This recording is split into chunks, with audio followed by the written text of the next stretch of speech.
ഒരുപാട് പേർക്കെങ്കിലും അറിയുന്നതായിരിക്കും. ശ്രീലക്ഷ്മി ഉണ്ടെങ്കിൽ ഏതെങ്കിലും ഒരു ഇൻ്റർവ്യൂ വന്നിരുന്ന കാര്യങ്ങൾ പറയാൻ തുടങ്ങി എന്തെങ്കിലും ഒരു മണ്ടത്തരം പറയാതെ പോകത്തില്ല. അങ്ങനത്തെ ഉള്ളത് സ്ഥിരം ജോലിയാണ്. അല്ലെങ്കിൽ എന്തെങ്കിലും ഒരു പ്രശ്നം ഉണ്ടാക്കി വെക്കുന്നത് സാധാരണ രീതി നമ്മൾ കണ്ടുകൊണ്ടിരിക്കുന്നത്. അങ്ങനെ ഇരിക്കുമ്പോഴാണ് ഇപ്പോൾ ലേറ്റസ്റ്റ് ആയിട്ടുണ്ടെങ്കിൽ പുതിയൊരു ഇൻ്റർവ്യൂ എടുത്തിട്ടുണ്ടായിരുന്നു. അതിനകത്തുണ്ടെങ്കിൽ സ്ത്രീകളെക്കുറിച്ച് അതുപോലെ തന്നെ ഓവുലേഷനെ കുറിച്ചുള്ള കാര്യങ്ങളൊക്കെ പറയുന്നുണ്ട്.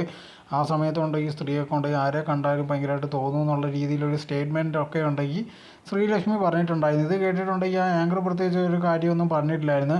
സോ ഇതിന് മറുപടി എന്നുള്ള രീതിയിലുണ്ടെങ്കിൽ അസുര രംഗത്ത് വന്നിട്ടുണ്ടായിരുന്നു. ഇതേ കണക്കത്തുള്ള സ്റ്റേറ്റ്മെൻ്റ് ഒന്നും ഇറക്കാൻ പാടില്ല, അങ്ങനത്തുള്ളതൊന്നും അല്ല.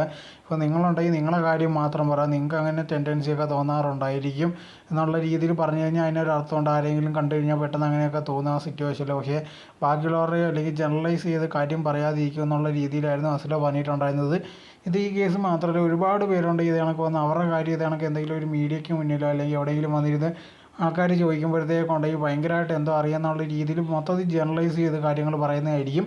അപ്പോൾ അതിന് മറുപടി എന്നുള്ള രീതിയിലാണ് അസുര പറഞ്ഞിട്ടുണ്ടായിരുന്നത്. ഇത് കണക്ക് അങ്ങനെ പറയേണ്ട ആവശ്യമൊന്നുമില്ല. ഓരോരുത്തർക്കുണ്ടെങ്കിൽ ഓരോ ഡിഫറെൻറ്റ് ടൈപ്പാണ്. ഒരാൾ ഇത് കണക്കൊന്നും വെച്ചിട്ട് ബാക്കി എല്ലാവരും അങ്ങനെയാണെന്ന് വിചാരിക്കരുത്. ഇങ്ങനത്തെ ഉള്ളൊരു തെറ്റായിട്ടുള്ള സ്റ്റേറ്റ്മെൻറ്റ്, നെഗറ്റീവായിട്ടുള്ള കാര്യങ്ങളൊന്നും സോഷ്യൽ മീഡിയ പടർത്താൻ പാടില്ല എന്നുള്ള രീതിയിലായിരുന്നു അസുര പറഞ്ഞിട്ടുണ്ടായിരുന്നത്.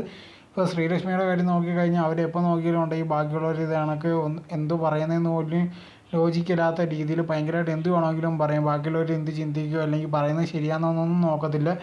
ആ സിറ്റുവേഷനിൽ എന്തോ അപ്പോൾ വായി തോന്നുന്ന ആ കാര്യങ്ങളാണ് വിളിച്ചു പറയുന്നത്. അങ്ങനത്തെ ഉള്ളൊരു കാര്യം മാത്രമാണ് ഇപ്പോൾ ഇവിടെയും പറഞ്ഞിരിക്കുന്നത്. ഇത് കേട്ടിട്ടുണ്ടെങ്കിൽ അസ്ലം നല്ല കറക്റ്റായിട്ടുള്ള ഒരു മറുപടി തന്നെയാണ് കൊടുത്തിരിക്കുകയും ചെയ്തിരുന്നത്.